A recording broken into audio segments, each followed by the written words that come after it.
love for that. Do we have any players that have the potential of acting like this if we started going and win trophies? Because we've had it in the past. We've had those who's had Aubameyang's. Listen, Aubameyang's, his shirt's right there on my wall. I'm not going to slander him too much, but this, like, I keep going to the player power conversation. Is there any chance of Arsenal start flying?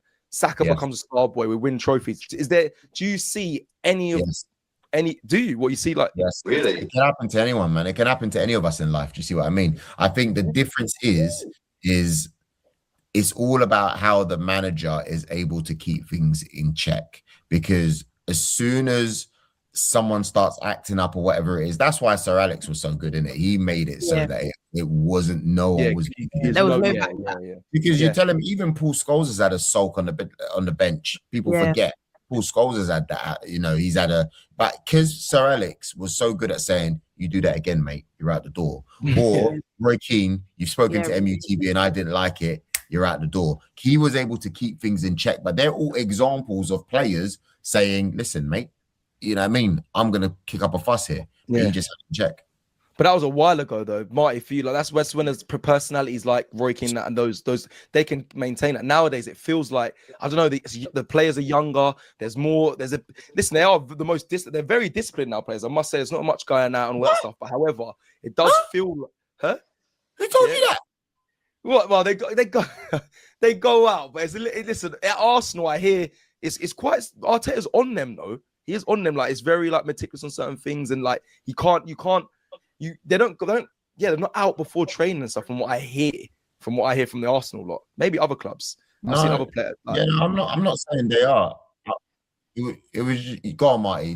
Sorry. Go on, Marty. Sorry, we jumped in. So Joel's basically said that he can see it happen to anyone. Do you see it happening with our players as well? Because you've seen Arteta in the past where we had like the grasses, the snakes. I think it was like there was people like, I think Kolasinac and Torreira come back. He got rid of all the moles that we had. We had moles in the club. He got rid of all of that. Aubameyang's the going out and the flashy life. He got rid of all that. Do you see? And someone said in the comments that you got to win stuff first. But if we started winning stuff, do you see some players potentially having that sense of ego, that air, where they're like, "Oi, Trossard might." I mean, I don't know. You let me know. But we've done too much covering. Go on, Marty. Let me let you. Look, I think first and foremost, what I will say on this. Do you remember when I said to you a little while ago, Cess, when about Arne Slot at Liverpool, and I said he'll be judged. I said this is where he'll really start to earn his money. Obviously, after those bad results. And it's situations like this that you get with Mo Salah, which are sometimes unexpected situations where a player will throw their toys out the pram. To Arsenal, it's it could be very similar. It's down to the manager, essentially. With egos, you're always going to, especially when players are earning hundreds of thousands of pounds a week. Like you say, they're winning trophies. They've got big cars. They've got big houses. These players today don't do anything. These are gone are the days in the 90s where players lived down the road from you. They were accessible. They lived in normal houses. You know, their kids went to sort of normal schools. You know, they were about. These players today are guarded by security. They live in gated mansions and complexes, and they live a completely different lifestyle. They're removed. You even see it with the Arsenal players. They have security guards. When at the end of the game they walk around the pitch, they have security guards with them. And they get escorted off into the tunnel. That's the level. Which, listen, you know, I get that because there were other incidences in sports. I remember in tennis once, Monica Seles, because she got stabbed once. You know, these things do happen. You know, there's a lot of dangerous people out there. You've got to protect your players. You've got to protect high-profile sports people because they're of their value. That, you know, listen. At the end of the day, they're a commodity to a club. You think, you know, these players get sold for an awful amount of money. So you need to protect them, but also the management bit and the ego bit of it comes in, and that for me is the manager. Like Joel correctly said, Alex Ferguson was the best manager I've ever seen in my lifetime. He knew how to deal with guys, even, you know, like there's stories of him turning up to parties. You know, players will also do that. He'd turn up and bang on doors and then go in and they think there was jumping out windows. Giggsy was there or whatever, and he was partying with a load, and he's yanked him out of there. Lee Sharp, similar thing.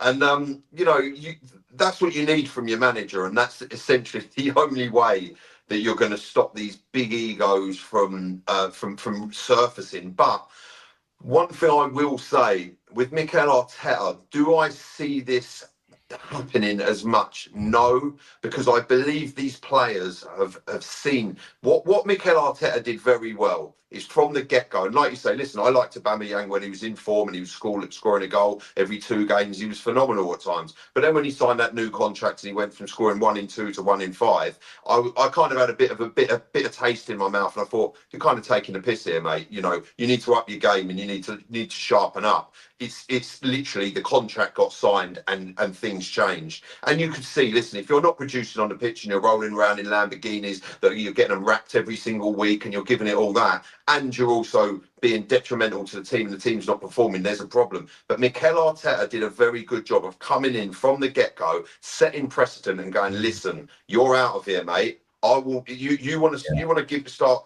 giving it the big Charlie. I'll have you training on your own or training with the under 18s. You go and do that, mate. And then do you know what? We'll get rid of you. And the message that sent out, the precedent from the get-go was, listen, this is how it's going down nowadays. We're not operating like that.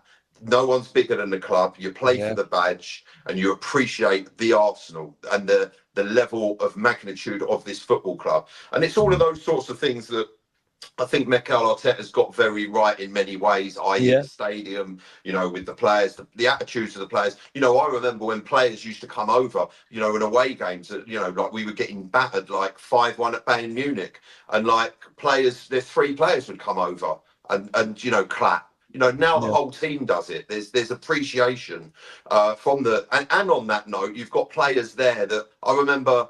I think it was the same Bayern game actually, where I think it was Mustafi was arguing with Bellerin. We're 3-1 down, and then Lewandowski goes and sticks you know, the ball in the back of the net, and it's like, just because you've got, that's ego, because you've got a personal grievance because you want to air something on the pitch at the wrong time when Lewandowski's bearing down on goal and smashing it in the back of your net.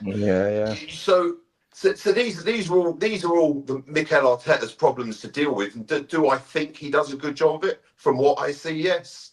Yeah, he set a precedent. Do you know what? That's a great point. That's actually a great point. I think you mentioned it. Like, he's made an example of, you can't do this here at Arsenal, and that you might have to do that every couple cycles to let the players know.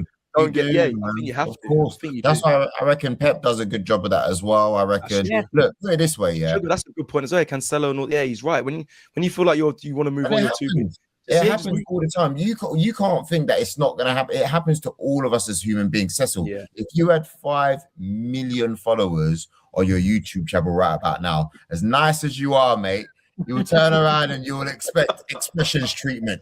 You'll be like, "Raw, what's going on? I want some of that expressions treatment."